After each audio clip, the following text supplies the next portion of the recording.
Tas ir pāri mūsu budžetam. Ko darīt, kad klients tev šādi saka? Pirmais, ko tu dari, ir noskaidro, vai tiešām vispār tavs produkts un pakalpojums dara klientam. Dara to apmēram šādi.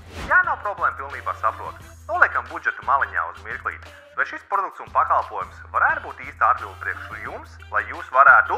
Un ieliekam klienta mērķi. Jo nav jēgas runāt par budžetu, ja mēs neesam pārliecināti, ka viņam der tavs produkts vai pakalpojums. Tad, kad klients saka, jā, man der pakalpojums, bet tas ir pāri budžetam, tad mums ir jānoskaidro, kā tas budžets ir radies. Saki kaut ko līdzīgu šim. Jā, ok, sakiet lūdzu, vai jūs varat pastāstīt, kā jūs nonācāt pie šī konkrētā budžeta? Jo bieži vien tie ir izdomāti cipari, nevis cipari, kas ir balstīti uz reāliem aprēķiniem. Un tad jau klients pateiks, Jā, mums vadība iedeva apmēram šādu budžetu.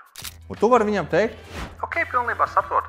Sakiet, kas vadībai varētu būt svarīgāk?